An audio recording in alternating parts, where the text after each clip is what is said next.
So here we are. It's game one of 9 straight best of ones. I hesitate to call it a best of 9, but 9 straight best of ones between MC and MSRM. And in the bottom left, in the blue, he's the Infernal player going quickest conclave possible. This looks like it's going to be a Hexen opening. His name is MSRM. And in the upper right, in the red, he's the Boss. He's one of the greatest Protoss players to ever touch StarCraft 2, killing it in the SSL as well, and now playing Stormgate. It's MC.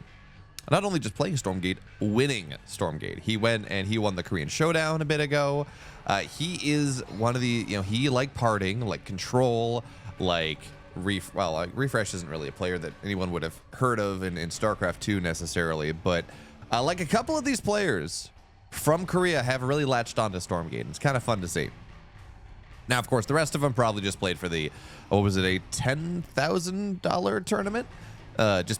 Probably just played for the prize pool. But a couple of these players, they've kept playing, and that's hopefully encouraging. So for now, as we take a look at this, there we go, Ritual Chamber going down. I first saw this last week. I think actually MSRM was the one that did it too. And this is such a cool idea. So what you do, for those of you that are not aware, you go Conclave first. You get it as quick as possible. You move on. You put a couple of your imps into your Therian mining ASAP. Like, you do sacrifice a little bit of Luminite mining for this, but you get your Ritual Chamber up and running. And by the time the Ritual Chamber's done, you got Hexen Adept training on the way, which means that on these camps that have a bunch of light units, you can go and you build like 2 Hexen. And that means that this health camp, that means that this speed camp, that means that probably even this health camp, they're all going to go. And 2 Venom Traps kills a camp, 1 Venom Trap almost kills a camp. So you go, and Venom Traps, they do a lot of damage, reasonably. But also, what they do here is they apply Infest to every single slime. So if you go and you stack them up like this, you insta-kill a camp. You get yourself 5 Fiends for free. It's incredibly oppressive in the early game from a map control perspective. And as this Argent's going to arrive, I mean, this Argent is a dead Argent if it stays here. There's just no point. So yeah, you take the health camp immediately. 1 Fiend's going to go and make sure it gets captured. And this Argent's going to just immediately have to retreat on home. This is just not the play that... this build is so cool. And it seems just really, really strong. So for now, MSRM, yeah, he loses a couple Fiends, but they were, they're as free can get. And behind this, is he doing it? Yep, there we go. Double. Yeah, there we go. Double Venom Trap on the speed camp as well. And he's just going to kind of retreat back from this one. Theoretically, you get 15 Fiends off the early game off of this. Now, he has lost a couple and didn't really kill one of the Argents. So there is that. And also, hey, the Arc Ship was moving forward. Arc Ship was able to go and heal things up. So maybe not quite as powerful, as problematic as it might otherwise be, but for now, well, these Argents are on the map. Fiends are going to get on top of them. A couple more Gaunts as well with this speed boost, and this is not the easiest thing in the world.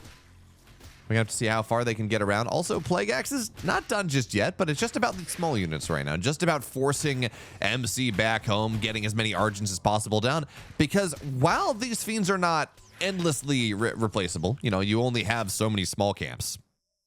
While they're not endlessly replaceable, what they are is free. Well, free enough. So you're not afraid to trade them out all that much. And it also means you creep very quickly. 2 Venom Traps kills a camp. So it doesn't really take a lot of time to go and knock these camps down. It's kind of a similar way to how we talk about the tier 2 ability for Celestials, where you go and it's like, well, it doesn't take all that long either, and that is a big boon in and of itself. So for now, got a couple Hexen on the field. Plague Axes are done. Really no energy for Venom Trap at the moment, as one of these Hexen gets a little bit low, but even still, this is going to go down. MSRM has not won the game with this, which I think was the goal. He would have loved to just win the game with this, but as it stands, these Venom Traps are going to be rather hard for early game units to run through. He's taken the majority of his camps. He's got his natural done, not fully saturated yet, but getting there. And behind this, the eventual transition. So you go, you get this early game power. You move, you get your Venom Traps. It's great. And then you get tier 2 and you move on to double Twilight Spire. You get a Shadow Cleft. And by the time that your opponent has an answer to your map control, you got like 8 Spriggans on the map. And cost for cost, Spriggans just kind of annihilate Argents. They just make them... The Argents just don't fight very well because while technically Argents shoot up, Argents are heavy, Spriggans are light, Argents do bonus damage versus heavy, and Spriggans also do bonus damage versus heavy, so only one is doing the bonus damage, plus the attack speed debuff. It can become pretty painful.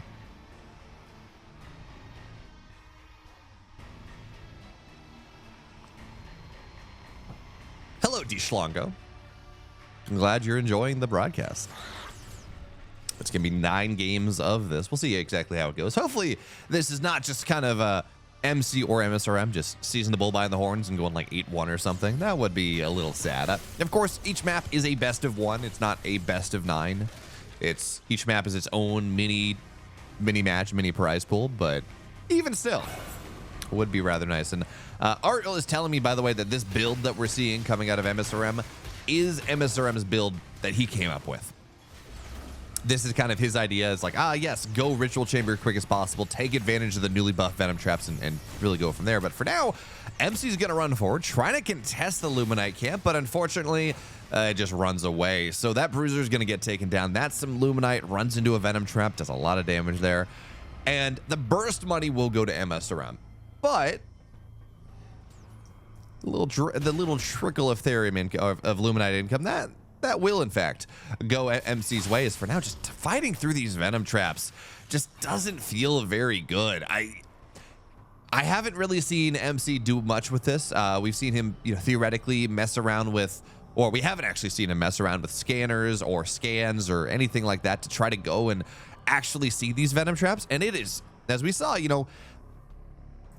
a third of 25% HP damage, 25% of the damage to the Argent, something like that is not killing all the Argents, but if your army loses 25% of its HP off the top and you don't have healing, this is not stim. There's no Medivacs on top or something like that. It is, you just don't want to take the fight. You have 25% less, maybe not 25% less supply, but you have functionally a much weaker army. So for now, we got one scanner on the field. This is a detector. This is one of a couple of detectors that MC has access to. He's got a scan ability.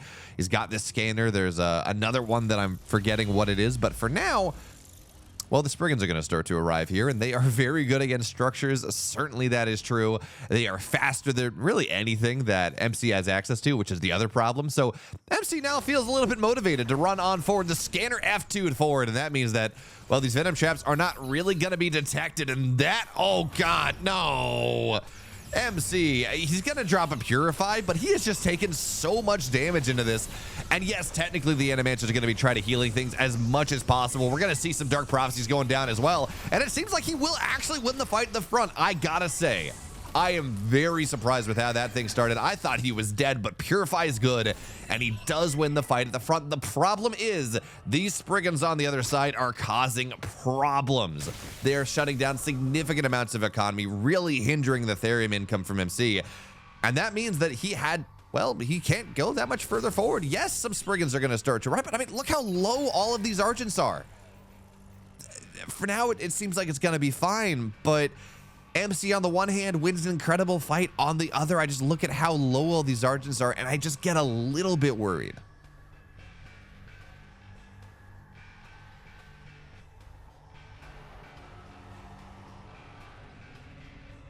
I just get a little bit worried. Kirby asking, how important is the supply in Stormgate? Is it as extreme as StarCraft, where you can look at the supply to determine who's in a good or bad spot? I'd say it. Looking at supply is kind of a first order saying, who are we doing good or we're not doing good? Who's winning, who's losing, is a reasonable approximation. Now, it's not always true because, say, for example, Infernal supply can lie hard. Sometimes they just get a lot of fiends going and then there's splash damage and, each fiend is one supply. So the supply suddenly disappears and it just gets really awkward. And you're like, well, that was 50 supply down the drain.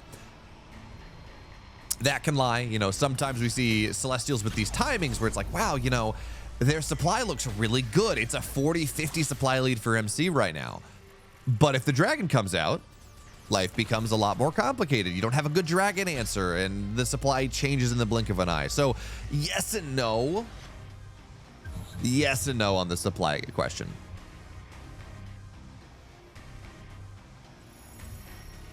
Yes, the scanner is being, well, luckily the scanner's staying alive right now, but the scanner's being a little silly. He just wants to run forward, wants some friends.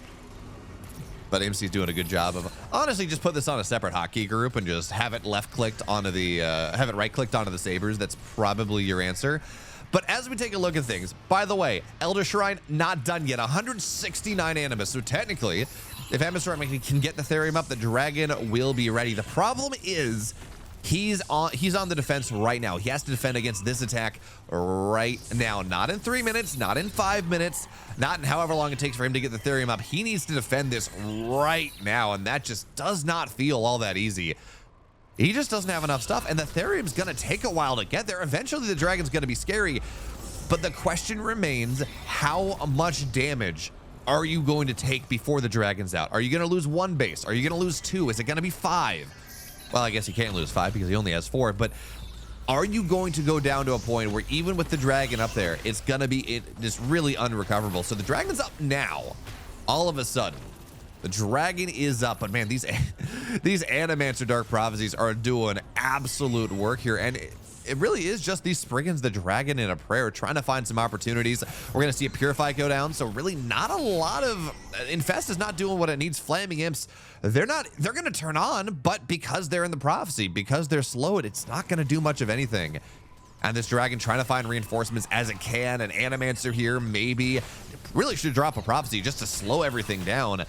But MSRM is just kind of dying from the inside out. The Dragon is not killing enough, not really. Ideally, MC's targeting this down. Bonus damage versus heavy would be nice. There we go. Gets on top of things. There we go. All right, why can't I?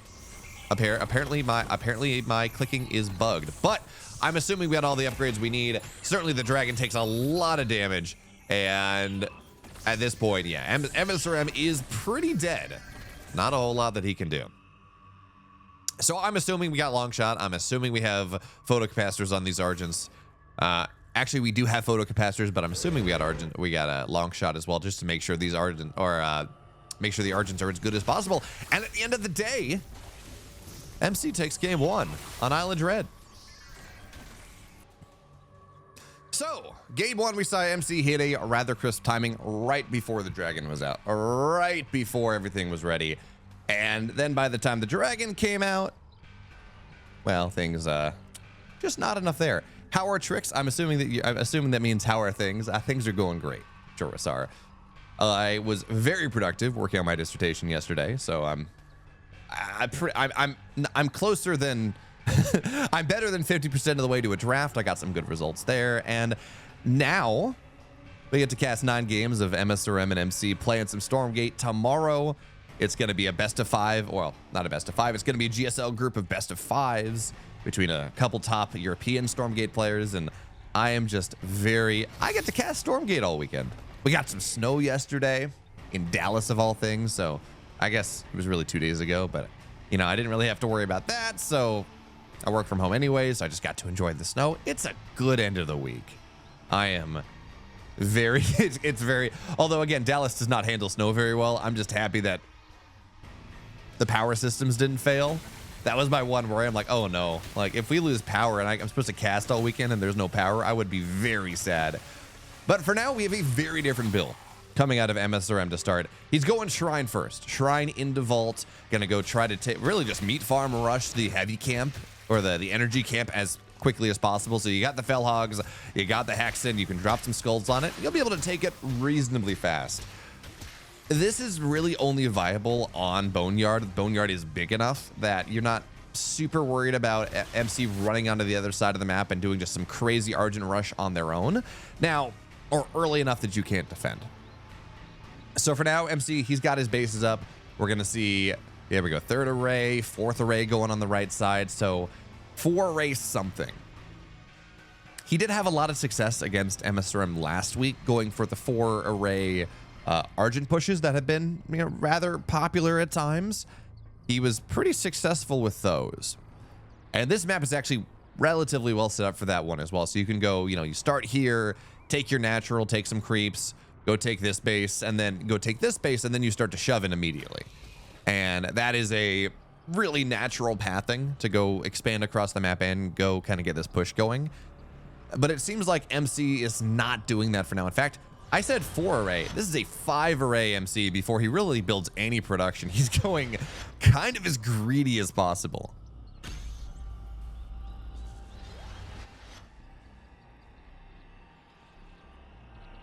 Oh, no, no StarCraft historian, not Snow the Brood War player.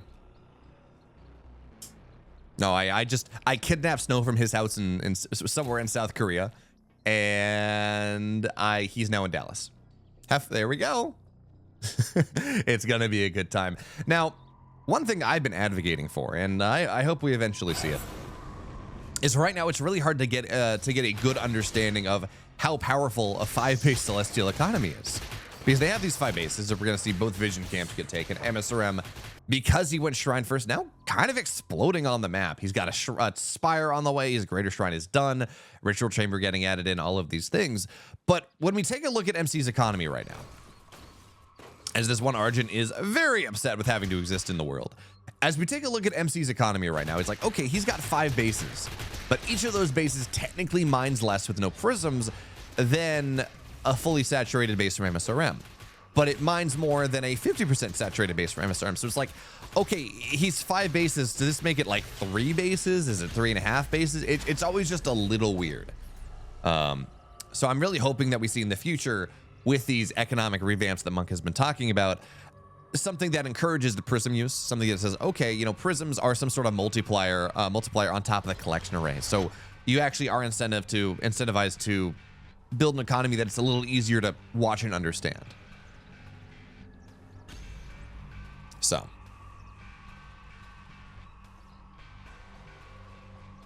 but yeah, no, Ahmad, things are going great. It's a good time.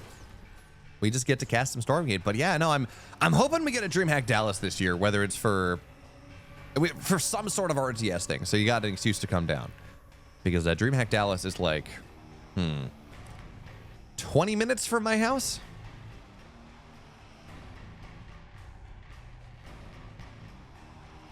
Yeah, seeing income in the Observer UI would be very nice.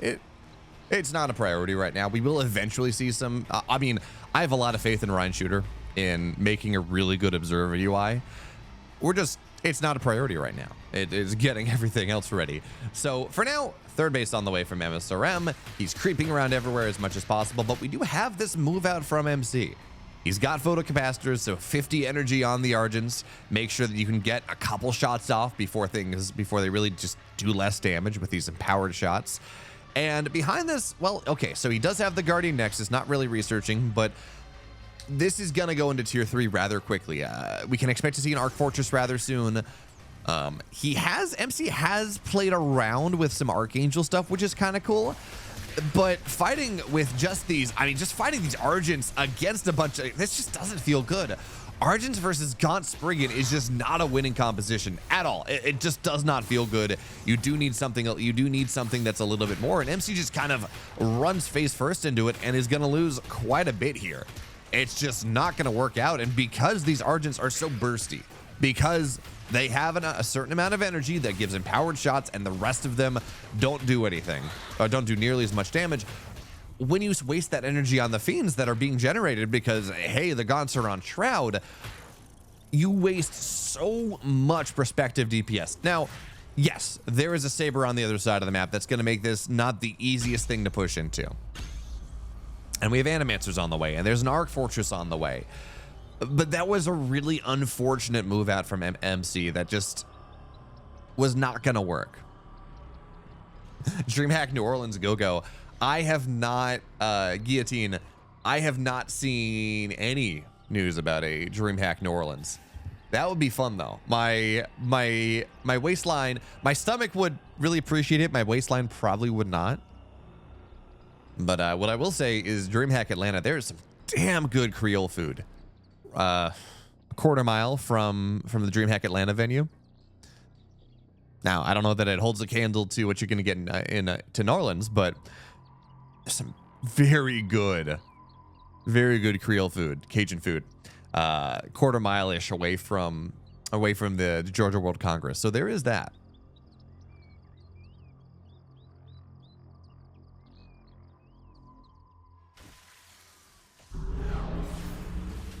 If DreamHack New Orleans happens, I need you to cast it and bring me back as a guest host. I'll be there in a heartbeat. Unfortunately, I don't really make the hiring decisions, Jurasar, but you know, I choose to believe. Oh yeah, no. I'm sorry.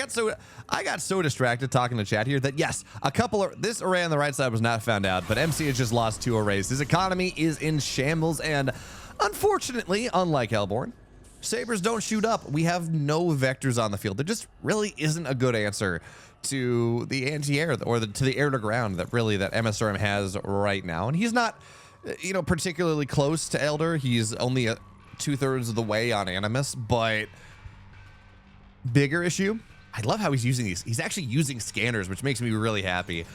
The problem is that when he takes these fights, when MSRM takes these fights, that generates Animus. And big attacks on the other side. Just the Spriggan's like, we don't have to fight. That's fine. We're just gonna go and we're gonna cut you in from the inside. And the Animancers are tanking. They cannot afford to do this. They need to drop the Dark Prophecy, but they're just not gonna have the opportunity. MC failing on multitasking on both sides, and now he's gonna lose both armies here. Yeah, here comes the Arc Fortress, but with nothing to defend it, it's just not a good thing. MC is dead. And as we move into game 3, both players have taken a map in this best of 9.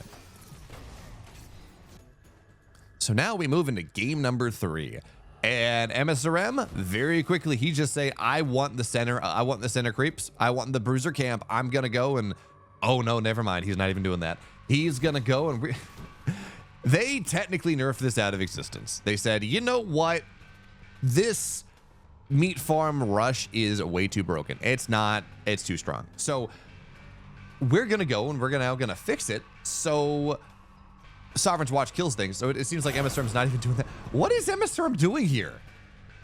He's sending 3 imps to go steal the health camp? Is this a thing? Is this a thing? What in the world is this? Okay, you know what? I have learned, I love watching MSRM because unlike a lot of players playing Stormgate where they go and they just do things, you know, they play whatever. They kind of do the same thing in 9 games, 7 games, 5 games in a row.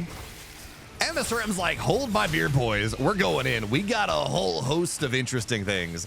And we're going to show you a bunch of different builds. So for now, it's Double Vault Conclave, all in, stealing some of the health camp. Fiends are going to try to take the rest. As now, you know, you get the healing flower, so the Hexen comes back alive, and this health camp will eventually get taken. Double Vault Conclave on the way, mining Therium, just enough for these gaunts. And this is this is the special. Schnocks are saying, I don't think it's worth, but interesting cheese. I'm never sitting here. I try not to make judgments over whether a build is gonna, especially a new build, is gonna be good or not until after it happens. I'm just really excited to see some things.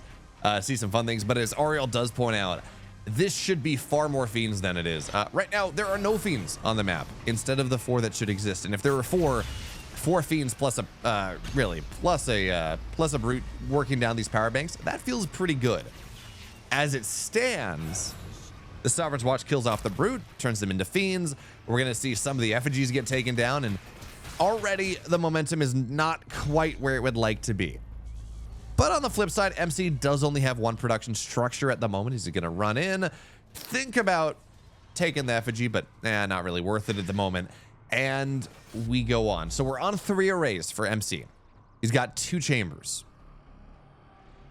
What more is he going to do? That is really the question. So Fiends on the run by going to try to take this 3rd chamber down. We do have a link node turning into a strike node. And it looks like it will actually get up in time because Sovereign's Watch is a rather good spell. Knocks all the fiends down. So on the high ground, Argents are doing what they can, regenerating HP from the power banks.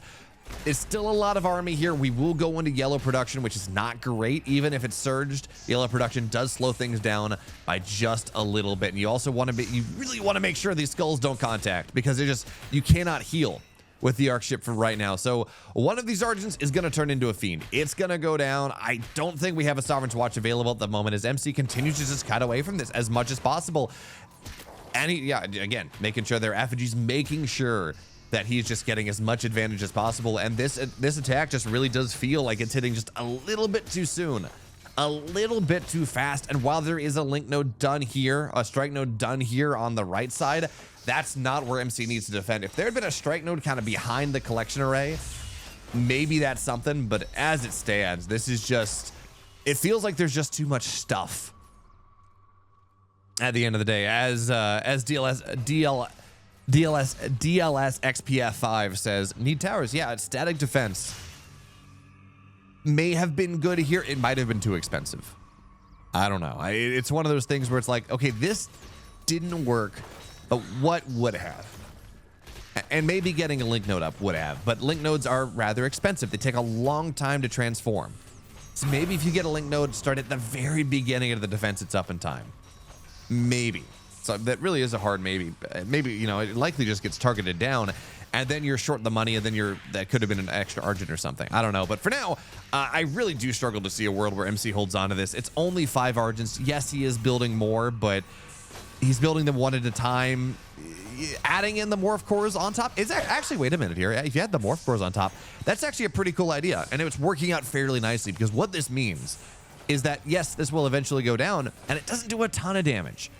But it means that if all of these gaunts go down, which is a reasonable possibility, all things considered, if you kill all the gaunts, there's no anti-air, which means the morph cores will just kind of slowly but steadily kill things. And also, well, the morph cores are soaking all the gaunt shots. That's another way to look at this. It means they're not bouncing between the Argents. They're not soaking that damage. And a second ago, I'm talking about how MC's probably dead in this game.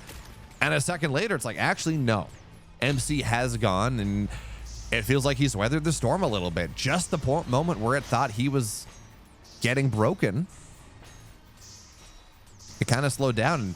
And as Snoxter points out, MC was on 3 bases. MSRM's on 1. That just the economy is not nearly comparable.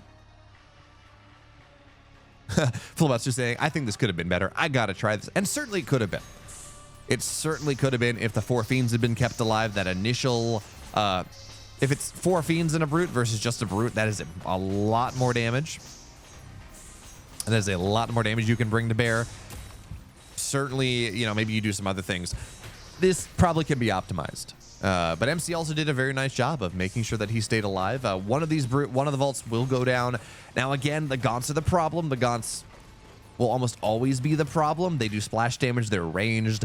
The Hexen don't really do, or not the Hexen, but the Argents don't really do bonus damage to them. But they are expensive. And while MSRM has it, honestly, MSRM should kind of pull off Therium right now. He's trying to get Plague Axes. That is actually going to be a significant breakpoint. If he can get up to Plague Axes and fight on Shroud, all of a sudden, well, step 1, the healing from these Arc ships are not really going to do a lot. Step 2, you get a lot more Fiends. That is maybe the opportunity. Plague Axes should be done now.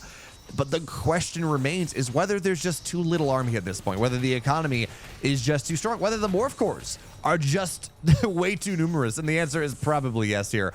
Also, the healing camp is reset, so there's no drip trap healing coming out from everything as well. And yeah, at this point, MC just feels like he can just stutter step on forward. A couple more Gaunts are going to start to arrive. We've seen these fights turn around sometimes when the Argent player thinks they can make it happen, and all of a sudden the Fiends start spawning, and it's a problem.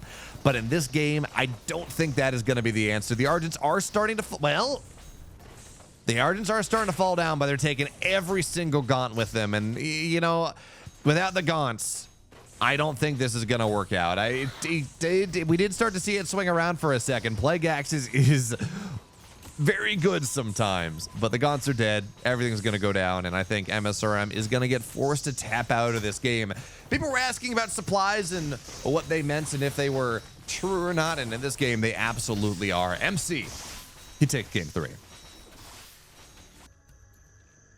So here we are, map number 4.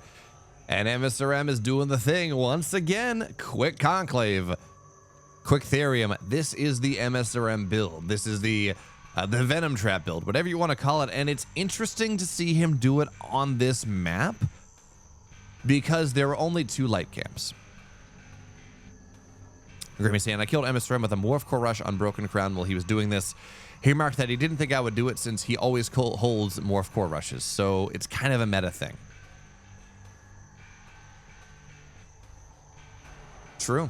Yeah, that actually makes a lot of sense. So for now, is MC going to go... Is this Argent Rush through the center? It might be. He might just be taking the secluded camps. And when this map, when Celestials first came out, this was the map that I looked at and said, wow, this is really strong for Celestials, because unless you send an imp very early to cut these trees down, the Celestials just get a couple bases in the middle for free. They have a staging ground. It can be very hard to deal with. Now, since then, a lot of players have kind of taught me that, showed me how to deal with some things. But conceptually, this is, again, rather good for Celestials, all things considered. So MC is going to be expanding straight to the center. He has his natural here, but third and fourth base, they're going to get taken rather soon. And the really cool thing about this, on top of everything else, the really cool thing about this is that you're not nearly as victim to the fiend rushes that we've been talking about. Because, well, only 10 possible fiends, not 20. Because they're only health camps. There are no speed camps on this map. Also, the trees aren't taken down. So really, 2 of your bases are only vulnerable. Your army's only vulnerable when you want them to be. And that's pretty cool. As Ariel points out, though, if you want to go and contribute to the prize pool here, each of individual map is a best of 1. 11% of the prize pool goes to each map winner. So if MC wins 8 and MSRM wins 1, MC gets 88.89% of the prize pool. MSRM gets 11%. That's how that works. If you want to go contribute, !Matcherino will take you there. And, I think the players have been giving us some pretty good games thus far. So shout out to Psionic and shout out to Ariel themselves, Ariel, the organizer of this as well, as we're looking at a prize pool of $50 right now. But we got 100 people watching. If everyone donates $1, we can do so much more. We can make it a $150 prize pool. For now, though, MC is, well, okay, I'm a bit unfortunate there. He's like, he's well prepared. He's got a strike node. There's no way, well, he kind of has this place just defended by having the creation chamber right there. Yeah, and also, Grimmy makes a very important point here. We're playing on Central. We're playing on US Central on the Chicago server, but MC is in Korea, and MSRM is in Bulgaria. This is just, and unfortunately, despite Bulgaria, probably if you go east from Bulgaria, it's probably closer to Korea than going west. The internet goes through the U.S. All right, the internet does not go through Asia really. Like you got to go the other way around. Unfortunately, for a lot of this stuff, it's not a 100% true statement, but it's fairly close. So it just means that we got to be playing on Chicago, and that does mean that players are, even with rollback, playing on some significant ping. So for now, Gods and Hexen in the middle of the map are just going to get taken down, and that is not really what MSRM wanted at all. He does still have a Hexen on the map. He has gone and he has taken some of these health camps. He has gone and built himself some fiends, but now we just got the Argent pressure moving forward. Eventually, there's going to be a 4th array for MC, as we see it on the way right now. But this is a much more aggressive opening coming in right now. Scan goes down, which means the Venom Trap just gets targeted down. That's not really a defense. And we've been talking about other things. We should not ignore the fact that there is nothing in this army, nothing in the setup for MSRM right now. He's going to go and try to drop another Venom Trap on the army, but just gets targeted down. Now, as I say that, I said there was nothing, and all of a sudden there is a little bit more. That's a decent amount of fiends. And Plague Axes are done right now. So MC, come into my parlor, said the spider to the fly, and it seems like MC might have been the fly this time. He sensed opportunity. He thought there was an advantage to be found, and well, now he's just going to lose everything. It looked really good for just a second. There was nothing there he could dive on top, and then, well, here come the fiends, and here come the Argents, and here comes Plague Axes. Here's everything is dead, and now the Spriggans are not just about to hit the map. They're still probably about 90 seconds out. We do need a Shadow Cleft, but all of a sudden, this turned from what looked like maybe an opportunity for MC into absolutely not.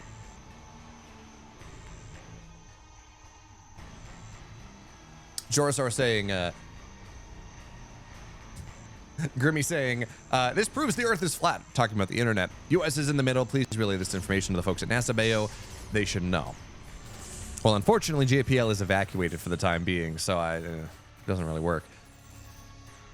But Jorisar saying it's like how toilets flush clockwise in one hemisphere and not the other. The internet functions in a similar way, where proximity to high elo Koreans determines your megabytes direction. You're not wrong, Jorisar. The earth turns around, the esports world, not as much as it used to, but the esports world turns about South Korea.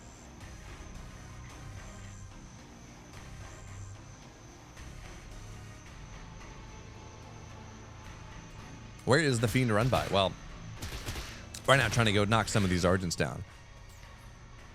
But yeah, that's also, as Nemly points out, it's a weird. Yeah, like I've heard both sides. I've never been to the Southern Hemisphere to 100% go and validate this. But I've heard some people say that no, actually the clockwise counterclockwise thing is a misapplication of an understanding of the Coriolis effect.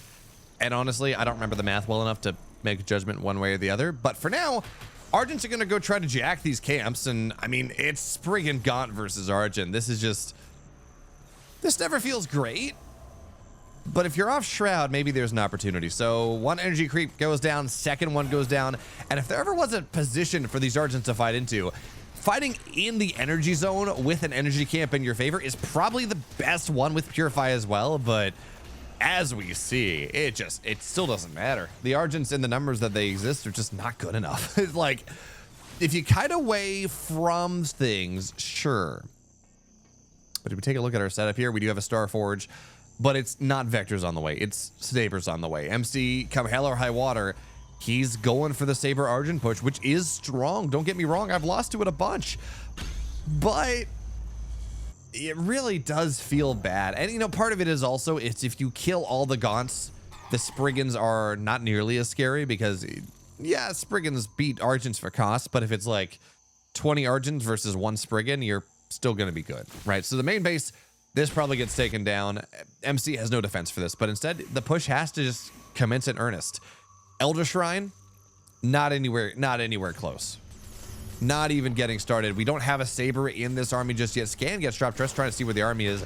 Saber's arriving now, and this push is still very scary. There's a ton of power banks, certainly more on the way. The main base is dead. The natural is going to fall down, and certainly we didn't see the strike node get taken down as well. So MC, what you see is what you get. His economy only down onto 2 bases at this point. He does not have much money, but if he can push through this army just the same, maybe that's going to be enough, because again, he's lost the...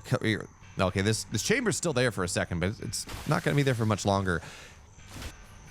And importantly also, very much lacking in power. It's starting to recover, but not in green, only in red, only in orange. And eventually this base is going to get taken down, but it's, you know, it's going to take a moment. It really is only 2 Spriggans. The Sovereign's Watch killed the rest.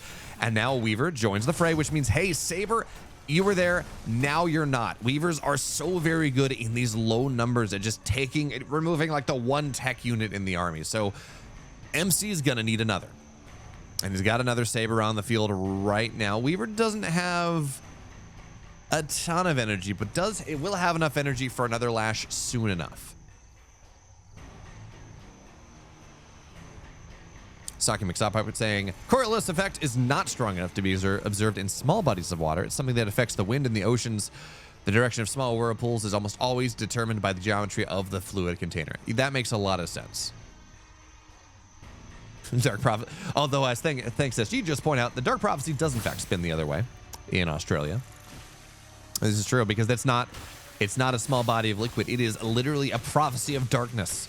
It is an expression of animus or something. I'm assuming it's animus. Don't really know. But a Spriggan will fall down. Unfortunately, all the time, every bit of time that MC buys, or that MSRM that delays this, is time that that MC just continues, or that MSRM continues to grow. But as I say that, you know, this base is gonna fall. It's unfortunate, but true. The thing is, Psionic, thank you so much for gifting a tier 1 sub to Ariel. That's awesome. Then thank you, Ariel, for organizing this. But, you know, what I was going to say, it's like, okay, well, MSRM continues to grow in a way that MC doesn't. MC is losing a lot of his economy. That being said, it is only a 2-base MSRM. There is no Elder Shrine on the way. It's only on Greater. So the tech of this army, yeah, technically you can lash it, but we're going to see, oh, the Weaver gets targeted, down targeted. It's dead. Okay. A Weaver's dead. That is a massive deal. And now the energy camp's going to get retaken as well. this looked really dire and has looked consistently really dire for MC, despite the supply saying a little bit of a different story. But this main base still stays alive. A couple Argents here plus the Sovereign's Watch keeps it alive for the time being. This is still a 3-array MC. On top of that, there's not a whole lot of development. Yes, the Saber's going to go up on top of the high ground, try to target this down, but in exchange, the Weaver's going to get taken down as well, and the Saber's still alive. In fact, it's in a really good position all of a sudden. Fighting from the high ground, nothing there to fight to really deal with it at all. Flaming Imps don't do anything, and MSRM, instead of putting himself in a position where he's going to take down all the tech and then kill the rest, he's just lost everything. The Flaming Imps, so much of his economy going down the drain, not enough Therium to do much more. He's only on 2 bases. He's got like, yeah, a couple more Flaming Imps, and that is it. MC said, I'm just going to tank this. This is fine. You have nothing else. And yes, there is a little bit more harass. This Spriggan will arrive, but a couple Argents are going to be enough to defend. And the slow push from MSR or from MC that I thought was just kind of doomed to fail is working out marvelously. Is working out incredibly well. And yeah, as Zeddern points out, MC's only lost the single array. I keep thinking this array is dead. I keep expecting this array to go down, but it keeps surviving just with a couple Argents popping out of the prime nexus or the prime chamber to keep it alive, just with enough Sovereign's Watch. And now at this point, yes, there are Venom traps, and that is scary, but we are looking at an Arc Fortress that can kill this base. Cabals are being made, which is a very cool idea. Just again, not even an idea, but a very cool option to deal with these Spriggans, slam them into the ground, don't give them any opportunity. And MC is doubling the supply at this point.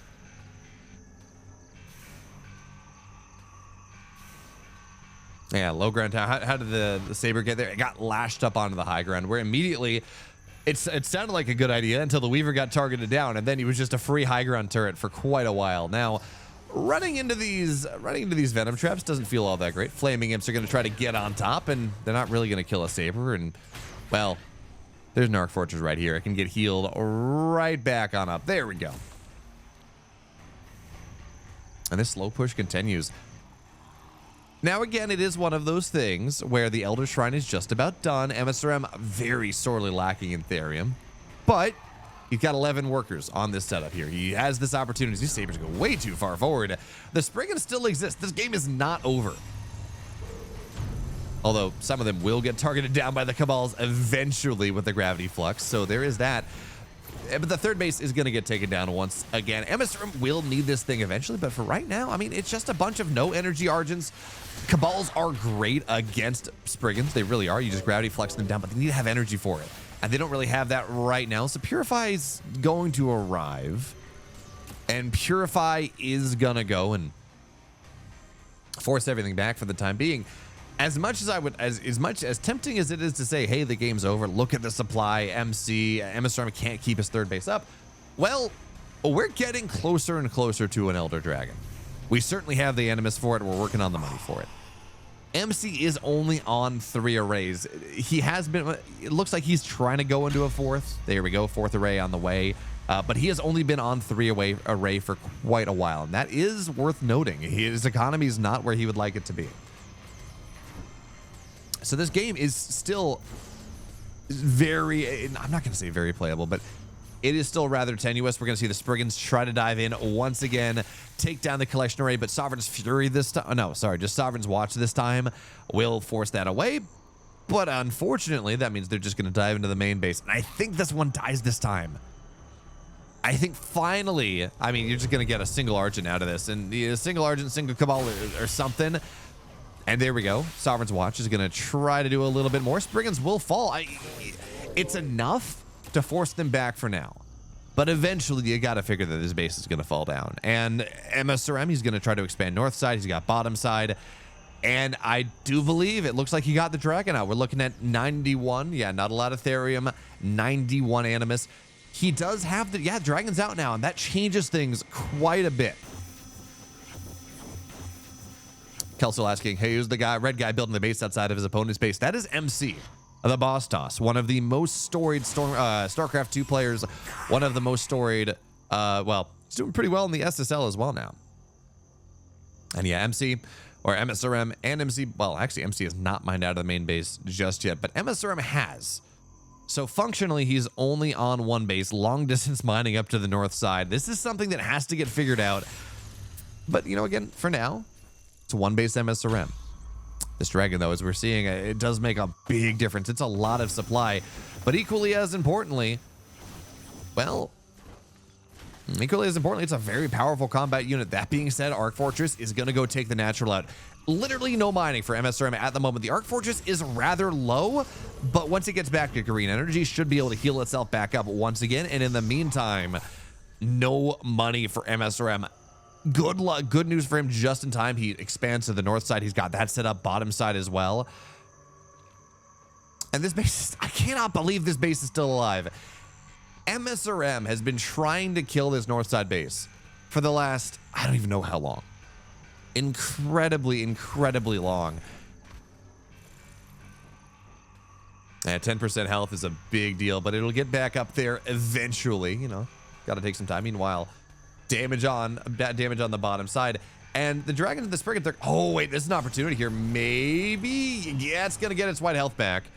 But if you can keep on top of this, if you just kind of force them down, unfortunately, you cannot gravity flux a dragon. You can gravity flux other things. Flaming Imps are going to try to get on top of this. Oh no, you got to be careful here. Purify is going to go down. Make sure at least it's not a mass convergence. And it seems like MC is going to be okay in time. The Flaming Imps in the line of sight blocker in the trees are not going to catch him off guard.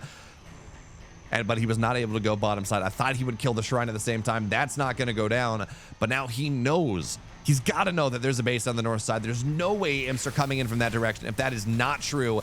And we're going to see Infest go down once again. Purify there to counter. And the Spriggans are starting to fall just a little bit more. MC, by taking that up position, by finding that opening and making sure the dragon or making sure the Flaming Imps do not kill him, has found an opening into a defensive position. And now the Arc Fortress just getting a little bit more HP on the high ground. Kills off the third base as well. If this base goes down, this is going to do it. So now we're going to see Nightfall go down, Flaming Imps go down on top of everything. MSRM really running out of money at this point, but he's got to find an opportunity because this is going to do it. If he cannot keep this base alive, he is not going to be long for this world. Yes, technically there's the natural, but that's not really safe. That's not safety at this point. So we're going to see another Shroud Stone go down. That's not going to keep things alive for very long. Argents on tier 3. Bonus damage versus heavy is a very powerful thing. So it's a couple Spriggans on the north side trying to maybe eventually, or on the east side going north eventually, maybe finally take this Luminite mine down. It has been so long, so many attempts to kill this thing. But it just is not. Instead, okay, they're going to dive in, take down this collection array, or at least attempt to. Sovereign's Fury does exist now. That's a little bit more damage, but that will be a dead base. And the one downside, or the biggest downside with MC's army right now, is the fact that he cannot chase these Spriggans and the dragon. Vectors are not fast enough. Scythes, not fast enough. Certainly Argents are not fast enough. So you're just kind of... I always feel like in situations like this, the answer is to not go and try to chase your opponent's army down because you just won't catch them. If you're in position in advance, sure, maybe, but you're not going to catch them on the other side. You're not going to chase them down over line of sight, over dead air or whatever. It's just not going to be a thing. So the answer is instead, you should go and do to your opponent what your opponent is doing to you. You should go and force them to fight you because you have the bigger army. And in this case, the Spriggans are going to get taken down. These Argents will fall. Man, these Sabers as part of this army is not what you want to do. Gravity Flex, not quite in range. It really is only the dragon at this point in a single Spriggan. But the army is going to rotate over, get as much money off the map as possible for MC. I'm a little surprised we're not seeing the whatever it's called. I can never remember the name of this top bar. Raising to Heaven, right? The apotheosis, the rapture. Rather surprised we're not seeing MC use the rapture, but really probably what it is his energy is really too near and dear for other things. The Cabal, oh yeah, just get the Cabals out. I'm like, oh, they could be useful, but this is not an army that was ever going to fight. It's just a couple Argents versus a lot of Gaunts and a dragon and a couple Spriggans. So that was smart decision there from MC just to make sure that he keeps his army out as much as possible. But MSRM is doing such a good. Okay, that's a problem. Those sabers are way exposed, and they're not going away. They're not sprinting away. They're not hitting their ability, and that means that at least one of them is going to go down. These are expensive units. These are units that it is insanely important for MC to keep alive. And in the meantime, he's going to lose another base. His mining, all of a sudden, MC's is very diminished. He's got his main base. Somehow this main base, actually, never mind. No, that was dead too. I forgot about that. He has a single array. It's going to get taken down. MC has had the game by the horns for the last 10 minutes. But instead of trying to go end the game running on Shroud, which in fairness can be very scary, instead of trying to do that, he's trying to chase this army around and let his opponent do what he wants to do. And that has been such a problem. And now MC literally no arrays on the map. Yes, he's going to kill some of these Spriggans, and that is something, but the supply, a 50 supply lead for the majority of this game, is now just about equal, within 10. The Spriggans, the Dragon. They debilitated. Oh, the new debilitate animation looks good, but now MC's got to go. He's been, waiting as long as possible, thinking that he can just starve his opponent out, but MSRM has been doing more damage to him than MC has been doing. So at this point, just got to go. Just got to say, hey, my army's got to be good enough right now. I got to force you to fight me. And I think this is something that he should have done 15 minutes ago. Maybe not that much, but should have done 10 minutes ago. And yes, a pushing onto Shroud is scary. You're really afraid of the convergences or the conversions, but I mean, at this point, what's going to happen? He's going to get some of the Spriggans, and actually on the gravity flux, that's pretty nice. Sabers are going to run away from the Dragon, and that does matter. As MC is not even on 0 energy, he's on negative 33 energy. Enough power banks have gone down that he's truly in the negatives right now. This base is not mining. This base will likely never mine. But let's see if there's something, because MSRM in the straight up fight is still rather afraid. The gravity flux is on top of so many of these Spriggans. It's still a very scary thing, and a Dragon by itself does not win this fight. So the base is going to fall down. MSRM, again, truly not mining. He's mined out his natural. So neither player mining anything at all. 77, 177. Because I guess MSRM is mining a little bit of Ethereum. 155, 406 for MC. No one's mining any Illuminite whatsoever. If you want to get another mining base, you have to go kill creeps. That's what it is, but there's this opportunity now. The army is good enough for MC that I think we might see him finally try to do something, as instead MSRM, he's going for the creeps. He needs a little bit more money. He's going to go try to take advantage of this a long distance setup, try to reestablish a base elsewhere. And this should give MC an opportunity to go kill things. Certainly with the Arc Fortress. I mean, the Arc Fortress, this base dies. That is the long and short of it. But the Arc Fortress there, the base is, yeah, it's going to get taken down. And we're going to get into, we're going to enter a really interesting pseudo base trade at this point. It's also very important to point out that unlike a lot of late games, because MC has lost so many power banks and because he has so little money to replace them, he actually does not have he doesn't have access to any top bar abilities. He has access to 0 celestial interventions. There's nothing there. There will be no scans. There will be no purifies. There will be no Sovereign's Watch easily. He does not have access to these things, which means that this army, compared to what the Infernal has, cost for cost, is not going to be as efficient. MSRM, he can go and he can get, actually doesn't have the money for it. Technically, he could get a second Dragon at this point, probably. He can cover the map in Shroud. He can drop effigies. He can Nightfall. He can augment the strength of his army in a way that it just is not something that MSRM can do. Or that, excuse me, not in a way that MC can do. So outlying setups get taken down by Fiends. That is a long time coming. And these Sabers going off on their lonesome, trying to go take this base down. As the anti-air just chases these Spriggans. It's a couple Spriggans, it's a Dragon that MSRM has done such a good job of keeping alive. But, man, these Sabers without, I guess, they're really good against all the Gaunts. But the Sabers without any support, they take damage. It's not perfect.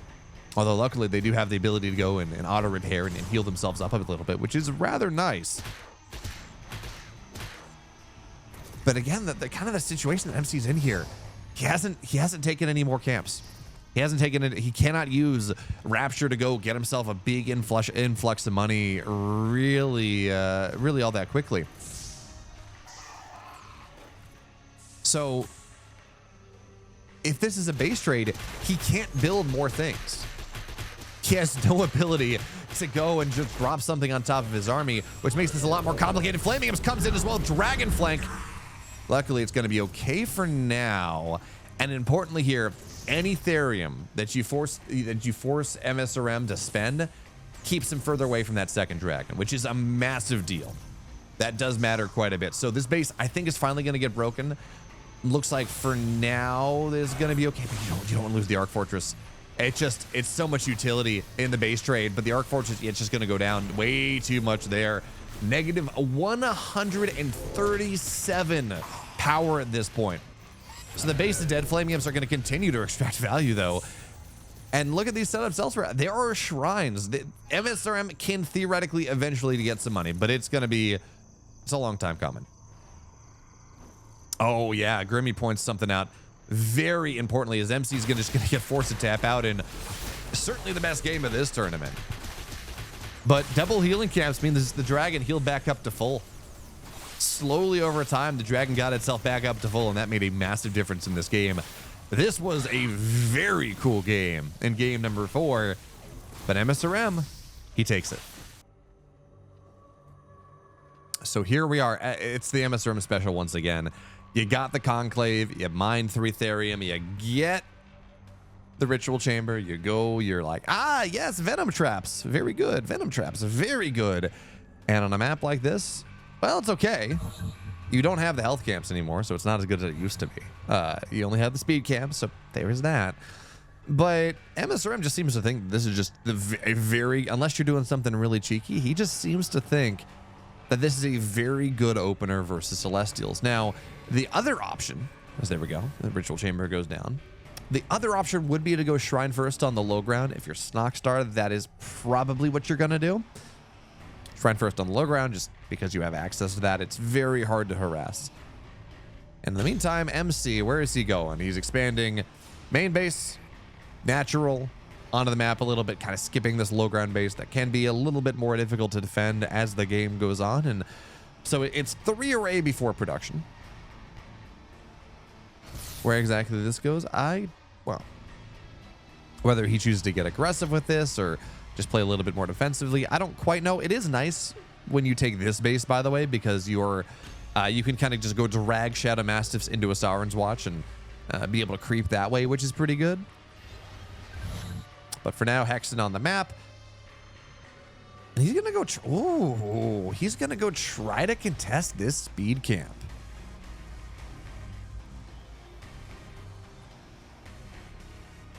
Yeah, saying Grimmy saying he only wants the one to spawn 5 fiends on this. Oh, he's gonna do it from the high ground. That's very well. Actually, that's a okay. I thought he was gonna try to do it from the high ground and catch him off guard, but that is not going to be the case. So unfortunately, he's not going to be able to do the double Venom Trap thing. That just is not going to happen. So, I mean, what he is doing here, and this is actually a pretty cool technique that you can do, is, well, Sovereign's Watch only lasts so long. So if you soak some damage on Sovereign's Watch, it means that you actually you slow down the creeping of your opponent just a little bit. So Sovereign's Watch is going to get slowed down just a tiny bit. And in the meantime, well, 3 array, 3 chamber. We're moving on the map. We are getting aggressive. And the cool thing about this map is you can drop a fourth chamber on the high ground. And you set this thing to prime. And, well, it's proxies all the way down. Proxies all the way down here. This is not the easiest thing to defend, certainly not against what it is that MSRM has been doing. You delay your natural, you delay your economy. Plague Axe's not even on the way yet. The army is very small, and he's just gonna have a direct injection of Argents into his main base very, very fast. Whether MSRM can hold on to this doesn't feel all that easy. So for now, we got a couple fiends on the map, certainly from the north side speed camp. We got this Venom Trap over here, a couple Venom Traps on the side. But the problem is that, well, there's a big army in your main base right now. And yes, we did see there are a couple gaunts on the high ground. Looks like charges were banked and then spent on a couple gaunts, but no plague axes. They are getting started, so give about 40 seconds or so, and that's going to be a timing that you do have to be really afraid of. And, well, we're going to see this Venom Trap go down as well, so it is scary, this position, but Venom Trap's not getting soaked by a single. Okay, well, never mind. This push feels kind of over. We're going to have to see, because despite the Venom Traps doing a lot of damage, despite the bounces, seems like the Argents are going to be able to push through for now. Eventually, the Infest is going to be done, which means the Arc Ships can technically heal up some of these Argents. Now, power banks, you have to get set up a little bit more. Professor Wannabe saying, is this really balanced, like 3 bases and 3 production buildings versus 2 bases and 2 production buildings at the same time? Yes and no, because on the one hand, it is 3 and 3. On the other hand, every collection array is not equivalent to a fully saturated base. It's like 3 arrays is like 2.25. I'm not exactly sure how the math works, but it's not 3 bases. Now, the cool thing about this build is we can see here. So right now it looks very good for MC, and we're gonna have to, it may actually work out at the end. But the cool thing about this build from MSRM is you get plague axes very quickly, and if MSRM can stay on Shroud and kind of push it out a little bit, he actually does have a greater shrine. Yeah, okay, so he does have a greater shrine. If he can save some money for, well, actually, it's not really going to be a thing, but if he can go and start to get these conversions going, that's how he wins this game. But there are just so many Argents right now into the high ground immediately, and even with what looks like a very good Venom Trap placement, double burst on top of all of these Argents, it just doesn't kill. So now a bunch of imps are going to get pulled into this. Not enough production. In fact, the Conclave will fall. Imps are running in. Are they flaming imps? They look like they want to be. But, yep, okay, they're going to try to flame on top of things. But unfortunately, much like the Final Four movies, they're just not good enough. And MSRM, he has a little bit of fun. He fools around, and he absolutely finds out. And this is going to be an MC victory. Game 5, MC. It is the MSRM special once again. The MSRM special is rather good on this map. So not only health camp, speed camp, health camp, but you have this kind of dual attack path where, I think technically running around the left side is just as fast. It's funny. I've heard the devs say running the left path is just about the same as running the right path, but this just feels so much faster. And more importantly, it's a little bit harder to scout out what's happening because, well, it's like, okay, they're running the left side, they're running the right side. Fiends harassing. Because I think what we're going to see MC do, as we see right here, is he's going to go take the double Illuminite setup. And if he's going to go do that, certainly he is safe from a bunch of brutes unless the trees get cut down. These trees, they block. I think brutes are they block big units. So every tier 1 unit, save brutes, can run through. Brutes cannot. Maybe there's another unit I'm forgetting, but the good majority of tier 1 units can just run through the trees. So as it stands, pressure, certainly we're just waiting for this all to get set up. But on the one hand, this is safe. On the other hand, 5 fiends running on top. Not really the best time.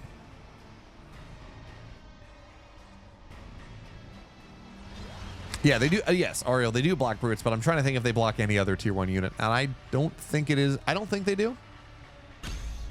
Actually, a bit surprising here seeing MC getting more set up around the Therium and the Natural than he is this double Luminite base, which I really kind of expected to see him go and take this double setup here, but oh, I had never noticed that that tessellation pattern in the collection array. It looks kind of, man, it's such a shame because this kind of looks cool up close, but from far away you just don't really see it.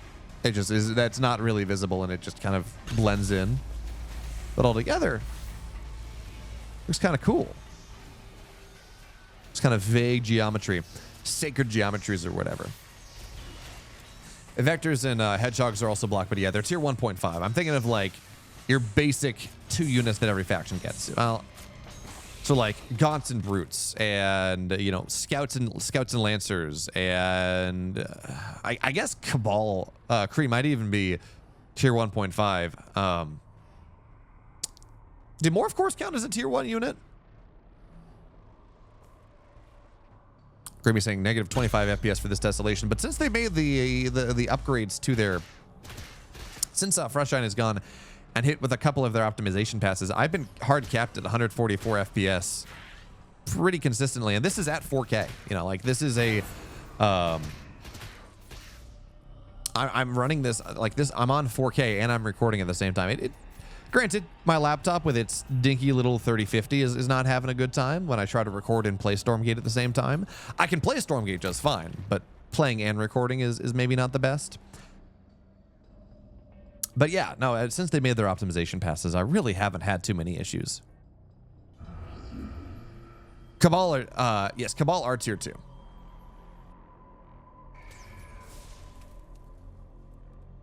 Sonic's getting a 5090. I saw that. I'm like, oh man, the performance is like literally doubling FPS in Cyberpunk 2077 for a lot of people. But also, do I really need a $2,000 graphics card? I don't think. I think the answer is actually no. So I think Psionic should gift this streamer a 5090 instead of donating subs. Just I'll take a 50. Psionic, I know you're asking what I wanted for Christmas. I'll take a 5090.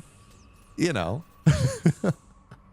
I did, however, just get a Roadcaster Duo, which actually it's pretty. I'm excited about what I'm going to be able to do with it. Is for right now, Fiends find all these Argents as they have no energy. They're taking the Vision Camp.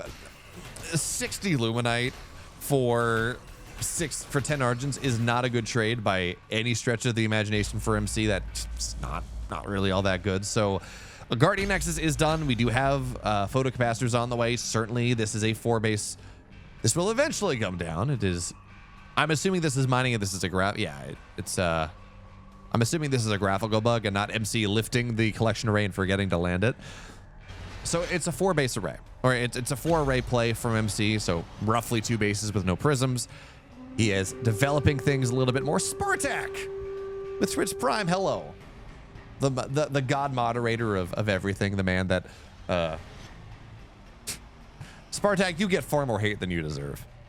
But hello. Jay, do you... Jay, oh man.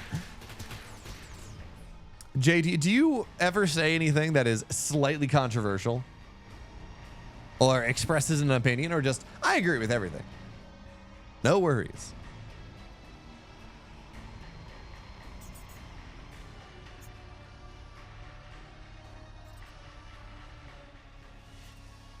So Fiends are now, they're going to find, okay, there's a double base here. Jay thinks Wicked is better than Gladiator 2. I have not seen Gladiator 2, but I did see Wicked and I thought it was pretty good. I did enjoy Wicked. I thought Wicked was very, and I'm not, it's funny, when I was going to school in 5th grade, Wicked kind of hit the cultural phenomena, hit the cultural zeitgeist, and about half the girls in my class immediately became obsessed with it. Maybe it was 4th grade. But like that generation of women I know just got very, all of a sudden, you know, like got into Wicked. So when I went to see Wicked in theaters, there were a bunch of women of roughly my age, all dressed up to the nines, like so excited about Wicked. I'm not one of those people. I never really got super into Wicked. It was just like, it's a thing that existed. So, and as someone who doesn't have that just big, come on, there we go, target these down, that doesn't have that big like emotional connection to the show, I thought it was very good. I enjoyed it. I thought it was very well done. So anyways, we're gonna see a push through the middle here coming out of MC as he needs to eventually turn. Oh, this is just poorly done, MC. Unfortunately, he's gonna get, Spriggans are gonna go find the saber route. He's got no anti-air here because the Argents were going the wrong way and the trees aren't gonna get cut down. The Argents are running home and this is a unmitigated, absolutely just disaster.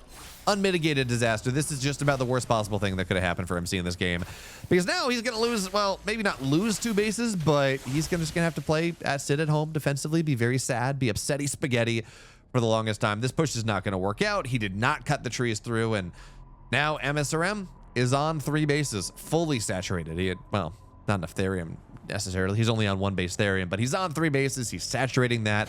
Spriggans are staying back at home. He's trying to get this array. He's going to be able to snipe this thing down. And in the absence of sabers, and also in the absence of cutting any of these trees down, it's a very hard defense to make. This position is just bad for MC. It's, I mean, I don't want to call a game over when the supplies are equal, but I just look at this setup and I'm like, oh no, this is a disaster. Now, for those of you that remembered the Stormgate Nexus from once upon a time, we are seeing MC is sending MSRM's base to heaven. His natural is going to go down. All the Spriggans are on the other side of the map. So there is that. Surge Dark Fortress, Celestial Hyperdrive is going to take the natural down. And certainly we are going to have a bunch of Argents running through, but Spriggans on the back line. Going to take down a bunch of this tech. We're only looking at like a single Saber right now. So that's not great. Animancer is going to try to do something, but it gets targeted down as well. NMC does get the natural, but he's lost 3. He's lost 3 of his own bases. There's a big counterattack, and this is just on a timer that has no time. Yeah, we're going to see another Saber goes down. MC is just so very dead. Screwing that up, running his Sabers. I don't know. I have no idea why he ran the Argents the long way around instead of just pushing through and keeping his army together. As it stands, MSRM bopped him in this one. And we tie up once again. So, now it's game number 7. MC, MSRM, they're tied up at 3 apiece. MC, not the best game from him overall that we saw on Jagged Maw, but as people are saying, you know, Spriggans are really hard to deal with on Jagged Maw. Now, that's not to say that he didn't make mistakes, because he absolutely did. Unfortunately, he just had a Saber off by it lonesome. Now, there's maybe a world where you send the Argents around first to just kind of like surprise and already be in position, but you really don't. I don't really think it's worth all that much. And losing the Saber is just a disaster. Slows your push down so much. It unlocks Spriggans to go and do whatever they want on the map. Instead of, you know, being forced to play defensively, they can go kill all of your economy. And that is a very different, you know, if you lose all your economy, that's just a very different situation to find yourself in. Compared to, well, now I forced the Spriggans back at home and they're not nearly as powerful and I got the hard push going, which is the main idea there. Nat asking, MC is in Minshul? Absolutely, the boss toss. He has been playing a lot of Stormgate. He won the Korean Invitational, and he's been playing in a little bit more Invitationals as well. Ariel has invited him to do a couple things.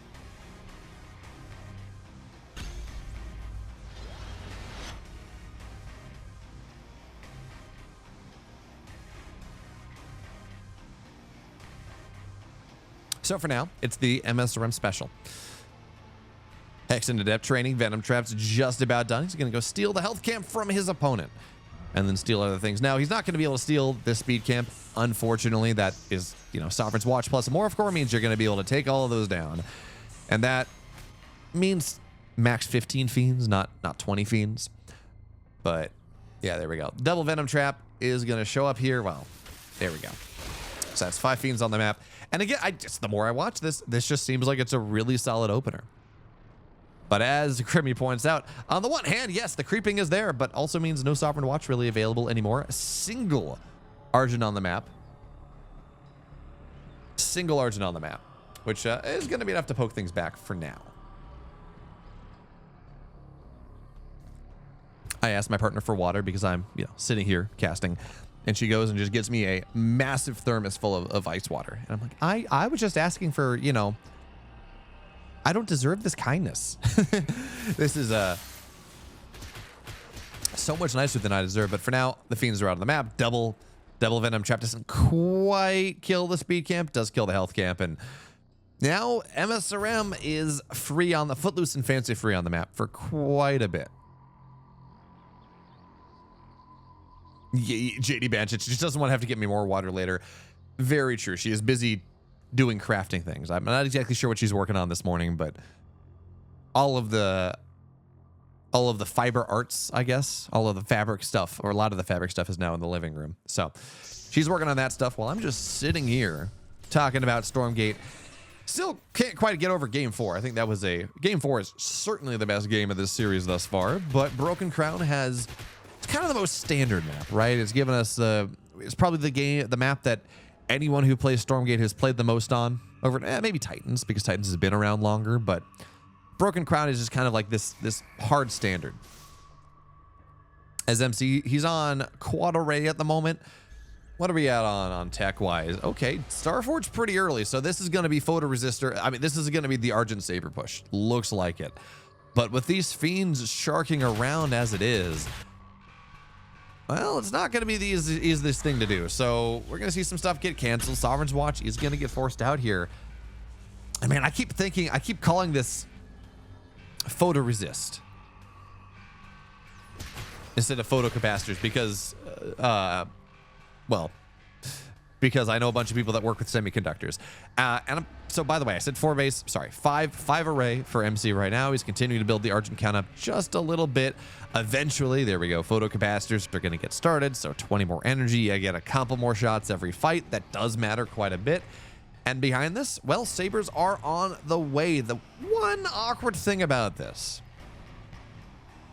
rumor has it that MC's name is short for Morthcore. This is true. The one awkward thing about this, as we get ourselves set up a little bit more and more, is the fact that this is all in, I mean, this is like a traditional base setup coming out of MC. It's all in his natural. It means that the push of Argents and Sabers and things like that, they're going to have to run across the entire map to really do much of anything. Lithium asking, is this SC2 Legend MC? Yes, it is. And SSL Legend MC and Korean Stormgate Invitational Champion MC. All of these things are true as this collection array forced to run away. Just a lot of fiends. There's so much mobility on the map in the early game with all these fiends that, yeah, you know, do they live? No. They are not tanky boys at all. They are not tanky. But they do a reasonable amount of damage, and they're fast, and they just make it a little bit difficult to do what you want to do. So MSRM phrase part, what do we got here? Greater Shrine, gonna move into Spriggans, not too surprising there. But this attack is hitting right now. It's only one Saber for the time being, but you know, you got a couple more. You can kind of push through these Hedgehogs as much as possible. With no army there set up, they're not that scary.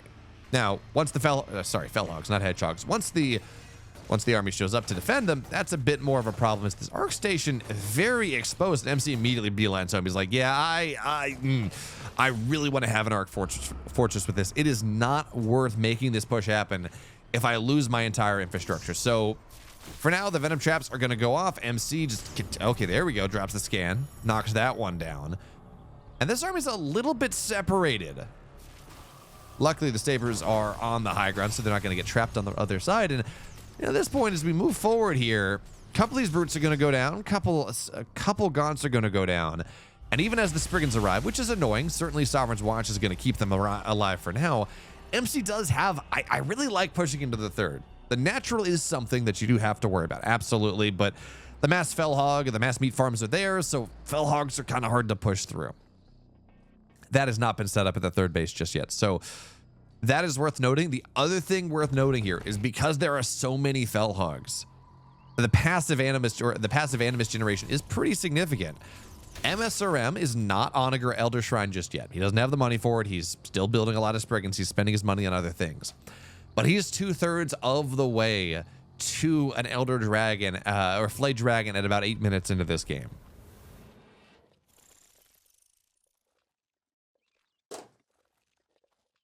Which means that this timing, that the build that MSRM is going for does kind of put MC on a timing. At the end of the day, he does have to go do something with this. This army that he's building is very strong, but it eventually, we saw what happened in game 4. The dragon comes out, dragon and 5 Spriggans running around the map makes it very, very difficult for anyone to do anything. So now the Spriggans are going to try to get on top of these Sabers. One's going to fall down, but they are falling. And is there room for Cabals in this game? Is there room for, yeah, well, not quite yet. We don't have Gravity Flex getting started just yet. Just Dark Prophecy. And Dark Prophecy can be very good against these Springs. You slow them down, you do the damage. It can work out rather nicely. But for now, it's time to reset the games, right? We are 9 minutes in. Health camp's back up. Needs to go get taken down. Just give you that trickle charge of healing. MC's on 4 bases, not 5, unfortunately. He's lost the 5th base. And as Ariel points out, the dragon is on the way soon. Elder Shrine is done. And at this point, MSRM's going to be looking for a fight. Animancers with sabers. This man knows how to do AoE damage. He does. Problem again is these Spriggans on the map that are just nothing in the Celestial Arsenal is nearly as fast as the Spriggans are. So it just kind of forces you, pins you back at home. And if you're pinned back at home, well, we're going to see the Infernal players start to expand across the map. 4th base on the way. I kind of almost expect to see him go get a 5th base as well pretty soon. But he's got that setup just bouncing around. And, you know, even a strike node or 2 doesn't really do a lot. So yes, Sovereign's Fury does a little bit more damage, and we do have that, but vectors aren't really a solution. Now Spriggans are going to show up in the main base. Both Sovereign's Watches have been forced, which means this base is not nearly as defensible. Well, I guess there maybe was one more Sovereign's Watch off cooldown, but the base is now dead. Too many Spriggans. And it's kind of one of those things where this feels like Muta versus Protoss right now. And yep, as Ariel has pointed out, the dragon's out now. This does feel like Mutas versus Protoss, where if you go and you hit a timing when everything is being set up for the Mutas, it feels really bad for the Zerg player. But if you let the Mutas actually exist on the map, you are pinned back at home. There's not a lot you can do. It feels really bad. Your economy just dies over time. With a couple more counterplays, certainly the God had the Jesus House, the God Beam is, you know, that does kill bases. That does add some parity to the economic damage. But the important thing here is the timing has been. Splint saying feels like Mutas versus Protoss before they changed Phoenix to moving shot. I don't remember that. I mean, that must have been before I was ever playing StarCraft, because as long as I've been in StarCraft, Phoenix have had moving shot. For now, though, we got a couple sabers. We got Animancers here. This push through the middle of the map, and certainly these Venom traps are kind of scary. Gonna trigger off a couple. Dragon on the left side. Spriggans continue to shut down bases. So MC had a lot of money. Now he just doesn't. Animancers gonna try to drop Dark Prophecy here, and it's okay. But it really is not enough. This army here is just gonna get taken down. So you have to win with what you have.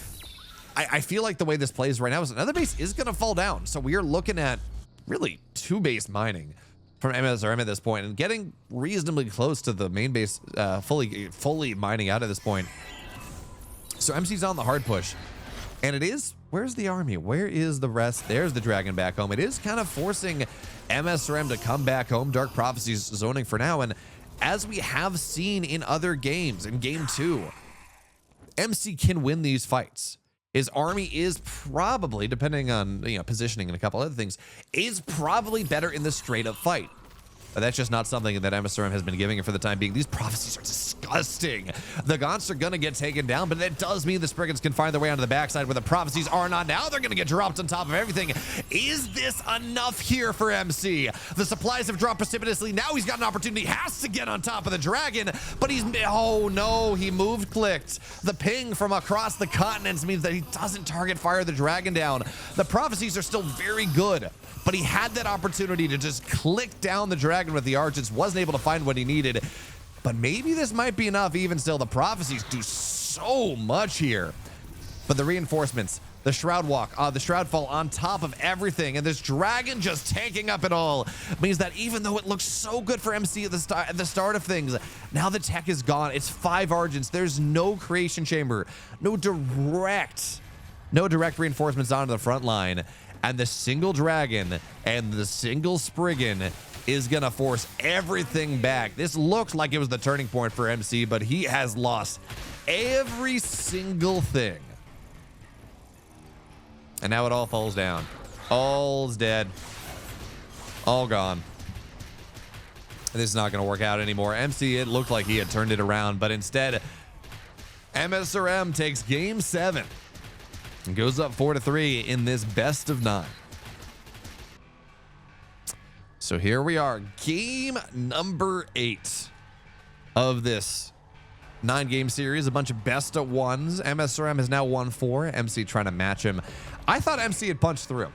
I really thought MC had punched through at that end fight, but Apparently a couple flaming imps that I missed came in and did terrible damage. We saw the Argents had to run away, kind of misclicked through, wasn't able to target the dragon when it was clickable, put some threat on it, and man, that dragon, when you don't have counters, and realistically, it doesn't feel like Celestial has a lot of counters to the dragon if you're good at controlling it, which I'm not, but you know, if you're good at controlling it, it makes it very hard for MC to really fight through at that point.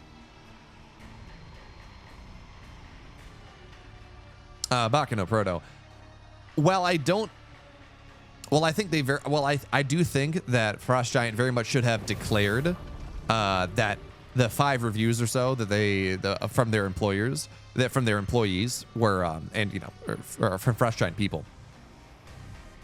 Well, I do think that should have been disclosed. Hey, I'm a dev. I'm really proud of this. Here's a positive review. I'm looking forward to what we're doing. It's not. I don't think it really is the controversy that people have been talking about.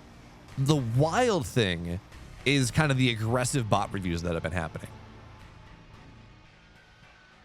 It's just really weird. It's a bunch of textually negative reviews that are listed as positive reviews. Yeah, it's only because Stormgate has already been kind of struggling a little bit, and then there are just a bunch of people that don't like it. Like, I'm surprised it got caught. That I'm saying it shouldn't have been found out, but like, you know, diving into reviews like that is just not something I would think people would really pay attention to for the most part. But you know, if this was, I don't know, if this was StarCraft 2, or if this was Baldur's Gate and Sven and a couple others left positive reviews, no one would have cared, right? But it's because it's already a little bit controversial, and Frostshine has kind of shot themselves in the foot a couple times, that people are latching onto this is like, oh, this is more evidence of them being shady. Oh, this blue looks, the blue on these Argents looks really nice on this map, actually. I don't think I changed the setting, but looks like a slightly different color of blue. I guess maybe just a lighting thing. Anyway, it's really just because they've gone and kind of between the whole, just a couple times from a PR perspective, they've shot themselves in the foot where this is just, people are not really willing to give them the benefit of the doubt, which is unfortunate, but it is where they are right now. But now we move on. Well, Star Citizen has a much bigger budget than Stormgate does, unfortunately.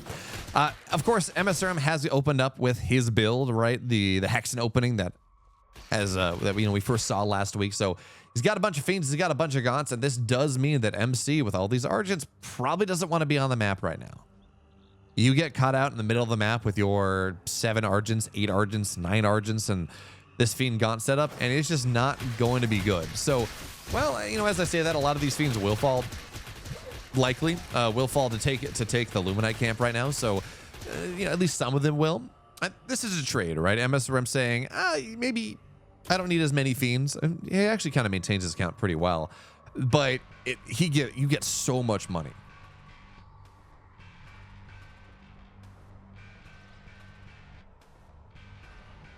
They actually get so much money from all of this setup. So MSRM is just bursting ahead. Yeah, he's only on 2 bases. That is the downside of this build. You don't get your 3rd base really all too quickly, but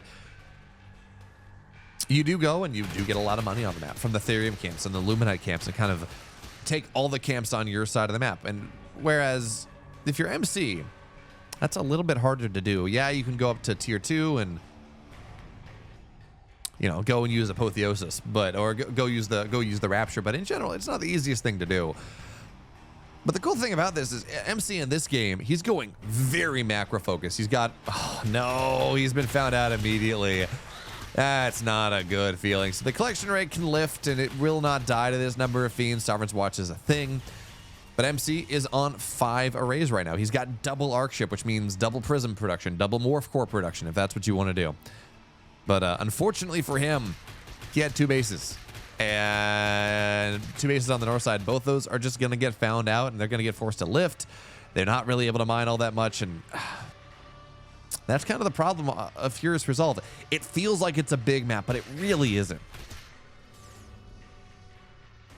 Yeah, Ariel's saying this is 5 array, really greedy. It is very greedy. If you get away with it, it's going to be great, but it's rather greedy all the same. And this is one of the problems with Furious Resolve. It feels like it should be a really big map, but it's not that massive. All things considered, it's just not all that big.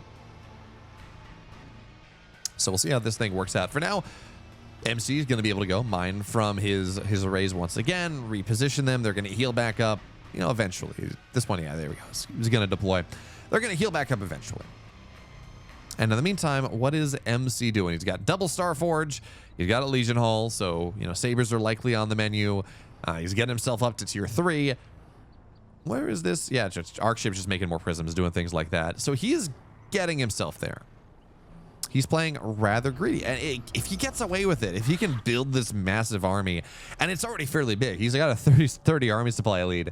If he can get away with it, it's going to be pretty good. But the Spriggans are going to be out soon. In fact, this is triple Spires. Not even double. Sorry, this is quad Spire Spriggan. This is so much investment from MSRM, but he's realized that MC has played greedy as hell.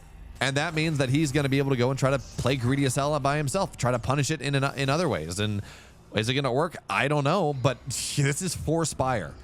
This is so much Spriggan power if he gets away with it. So Shadowclef just about done. MC, he's got a lot of money. He's pushing out on the map. But what is he going to be able to do with this? So what do we got here?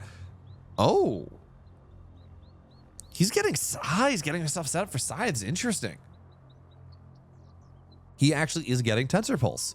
That is not a tech that we have seen this entire game. Really at all. So scanners here on the map. So the shadow, or not, the venom traps are not as effective as they might otherwise be. But yes, and yet technically the sides are to counter Spriggan, but MC hasn't been doing that this entire game. I don't know if he scanned the, I mean, they're on 2 separate bases. So they don't really show a lot. I don't know if he saw the double Spire, but interesting. So what are we making? Yep, we are making, great. We are making size. Meanwhile, the push is thinking about moving onto the high ground. We'll see. It's kind of cool use of the scanner here just to make sure that you can see up onto the high ground. But the Spriggans, the Spriggans are arriving. Certainly Double Sovereign's Watch says absolutely not. And MC feels like he can do this. Feels like this is a viable option because he does have sides on the map. He can go chase them down or at least go and kind of react to things while the rest of his army pushes forward. So I really actually kind of like this. He goes, he's got the scanner, means the venom traps are not going to be there. And now he can go just siege away at this shrine. It's going to fall down. Meanwhile, the Spriggans, they can't just kind of sit on a base because, yes, the sides are not as fast. They are slower by about 1 move speed, but they can just kind of stay on top and slow things down. So the base is dead. That's a lot of Archons. That's a lot of Sabers. And, well, eventually the Arc Fortress is going to have a little bit more power. More power banks are on the way, although Arc Fortress not hanging around. There we go. It's got to go power itself back up to take another base down. And with the scythes here, these Spriggans don't feel nearly as powerful as they might otherwise be. Elder Shrine is done, and MSRM technically has the stuff for a dragon. But you gotta wonder, well, he doesn't have the money for it, but he does have the animus for it. And you gotta wonder at this point, is this, well, are we where we need to be? Is this enough? When the dragon comes out, is MSRM going to be able to buy enough time? Because this army is here right now, and with the scythes here, it's a lot. It is so much harder to fight what it is that MC has. The Spriggans are not the end-all be-all anymore. Yes, they can run around, and yes, they are fast. But in a straight-up fight, they do win. Like, straight up, they do win in this straight-up fight. So for now, fights are going to go on. Oh, God, that's a great Dark Prophecy as well. But okay. It's gonna be Shadow Flyers as a response, but the sides stay alive. They get damage to the Arc Fortress, but you are so happy to tank that. As MC, you are very happy to say, yep, I'm gonna trade some damage on my Arc Fortress that will heal up eventually to make sure that all of my sides, they will stay alive. So the Spriggan count is not as high as it once was. Shadow Flyers on the right side are just buying time, looking to see if they can crash on top of these sides, and sides are gonna show up on the left side, Animancer as well. This is a paltry force, and Dark Prophecy is actually probably going to handle this if it gets on top. There we go. Dives on top of the Scythes, which is not what you want to do. Scythes do bonus damage when they're in close, and the Scythes are just going to do so much damage to this dragon. This dragon, yep, has to run away. Meanwhile, attack through the front. That's a dead natural as well. This has looked... MC, he got away with the greed in a tremendous and extreme way, in a way that just should not have ever been allowed to happen. And MSRM going for Shrine or for Spire as a response was just not the proper response. So at this point, the natural's dead, the third base is dead, the fourth base not really a ton of mining. The dragon has to run. It may have even gone down. I'm not sure. We were looking elsewhere, but the dragon's certainly forced to run. The main base going to go down, and just opening Scythes has changed, or transitioning into Scythes has changed the dynamic of this matchup so significantly that MSRM, you know, he bopped a game. He annihilated the previous couple games. But at this point, there's nothing there. Yeah, you can go Shadowfire and go kill off all the sides, but there's nothing in the air anymore. These bases are going to go down. A couple Gaunts looking for counterattacks. I'm looking on the map to see if there's anything flying, but there's not. The Scythes have done their jobs. They have Tensor Pulse. The main base is slowly going down. You know, it's not a ton of right-clicking units at the moment, but the single Spire is not the solution. And this is the other MSRM special. This is the, I'm going to stay in the game as long as possible because there's like a 10% chance I win. Scythes also do bonus damage. There we go. MSRM is out, but yes.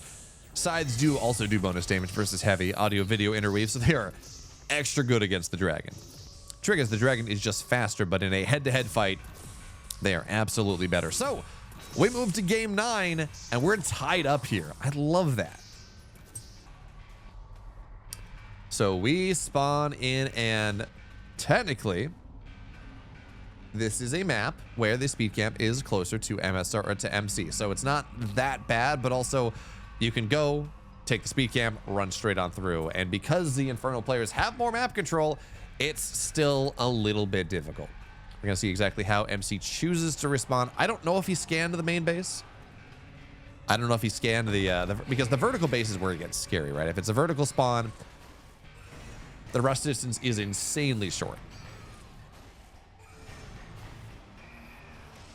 As Clempe has said. Yeah, but they're just throwing for content, going back and forth.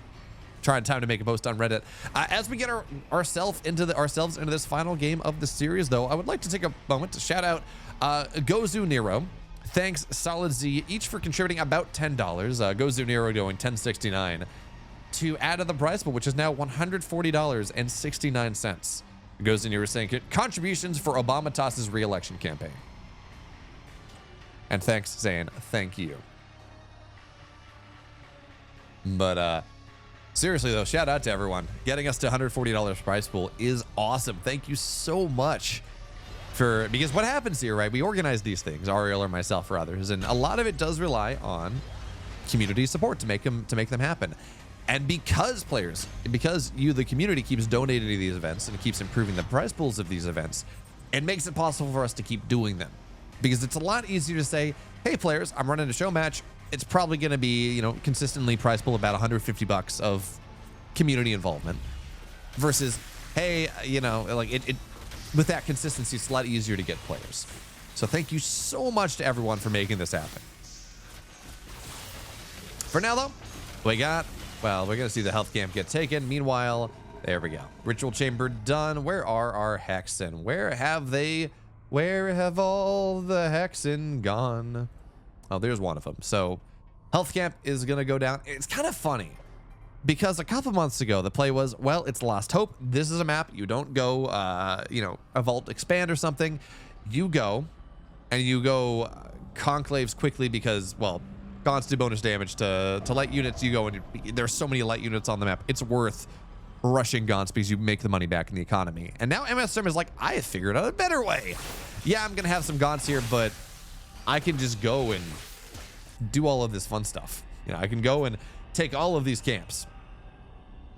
And with the Venom Traps, I'm just really good. It knocks everything down. So Venom Traps, double Venom Trap on this one.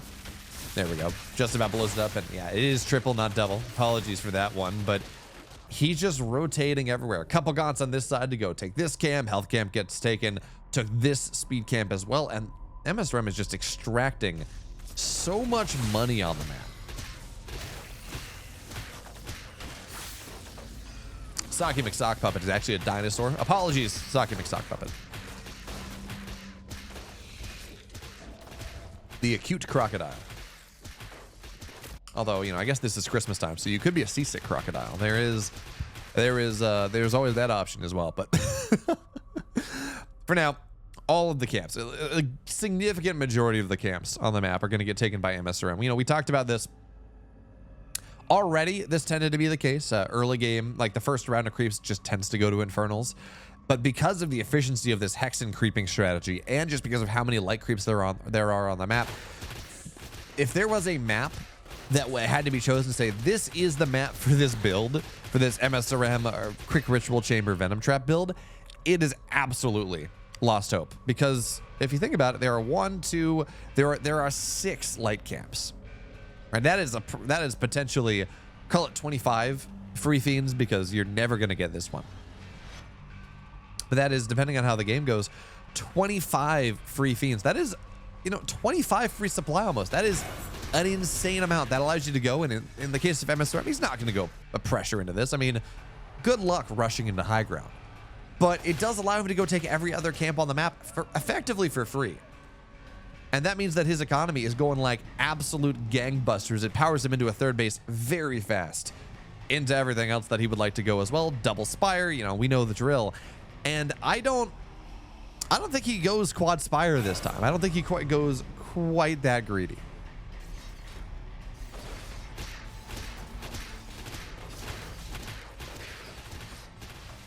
And yeah, MC is open for quad array on this map. 1, 2, 3, 4.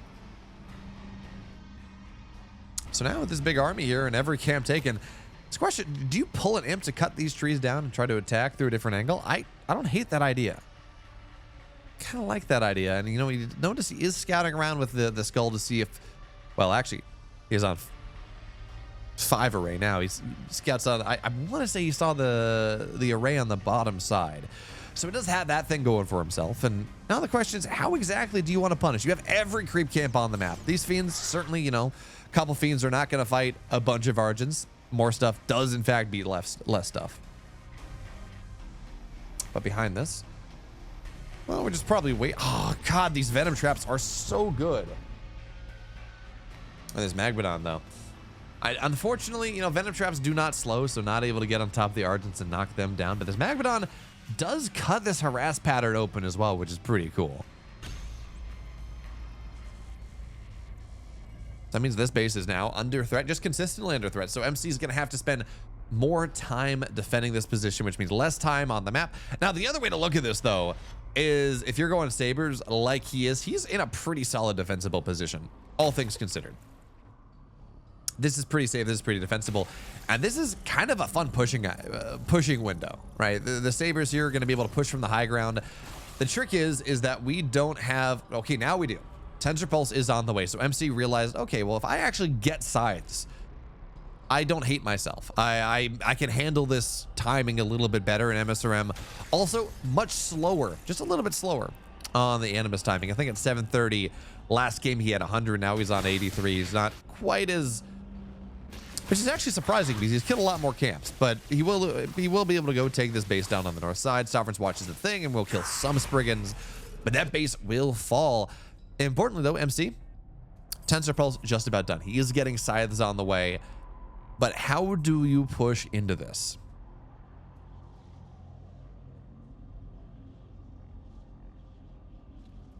How in the world, with so many Spriggans on the map, how do you defend this? And I love that he's kind of multitasking with the Spriggans as well. He's got 2 clusters of 4 or 5 Spriggans that are just keeping everything spread up, keeping everything back at home as the map control just continues to be...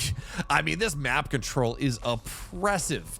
Remember last game when the push happened, MC was up literally 100 supply. This time, because MSRM is A, had a lot more, extracted a lot more money on the map, and B, has not been quite so tech greedy. He didn't go for... I mean, he's on 3 Spire now, but he didn't go quad Spire. He didn't kind of go for that insanity with, you know, no units. it means this is something he can fight a little bit more. This one scythe will fall. Great big venom traps as well. But let's see. What are you going to be able to accomplish here? You're thinking about pushing. The venom traps are going to double trigger on the Animancer, which is actually pretty good because it won't die. It's a 4 base setup for MC. He's up about 10 supply.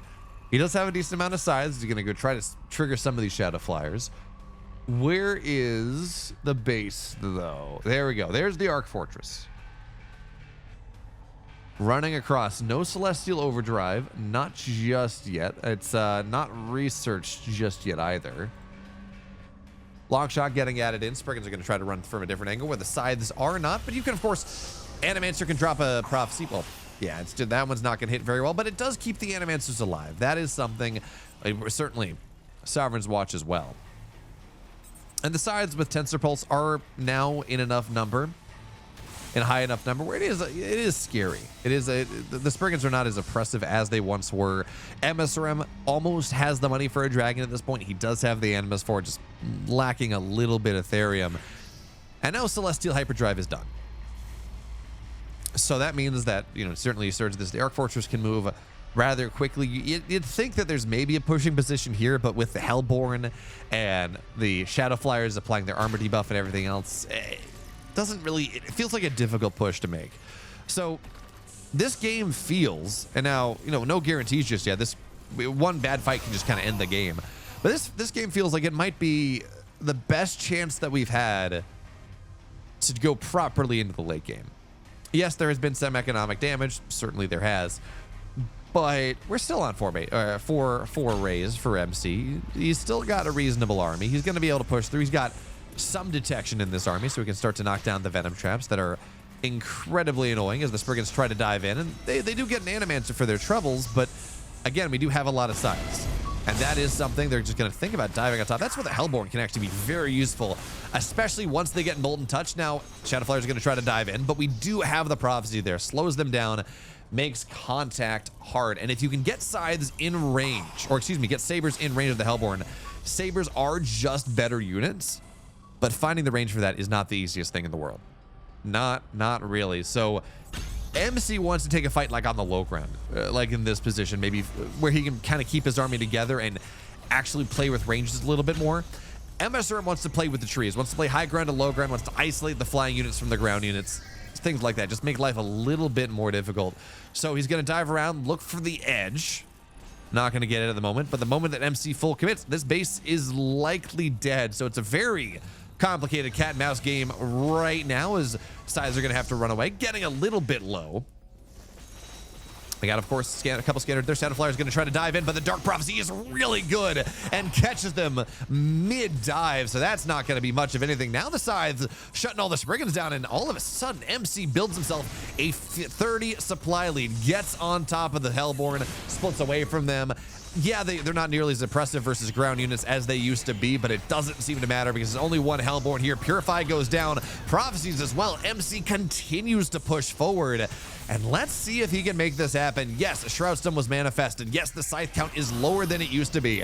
But so too is the Air Army. There's not a lot here. The Gaunts, they're rather clumped. There is a room for a good shot, but the Sabers instead, they say this Hellborn has to die. It must fall down. This anti-air splash is a problem, making it so hard for the Scythes to stay alive. And the flank of the Hexen on the backside, they're soaking damage. They're buying time, and MSRM turns this thing around. It looked very good for MC, but all of a sudden the Scythes are dead. The army on the ground is going to fall down. There are no spellcasters here. And MC, he says, I got to sacrifice my Arc Fortress. Maybe I can go kill the base, but there is not enough here. Once again, the fight looks good, but it's not good enough. The Flaming Imps absolutely have to be respected. And MC will fall down. MSRM, he wins 5. MC wins 4 in a pretty awesome 9-game series. Of course, if you liked this and you want more Stormgate action, make sure to go sub to the YouTube channel, follow me on Twitch, YouTube videos every day of the work week, and streams on the weekends. I'll catch you there. Thanks so much for watching.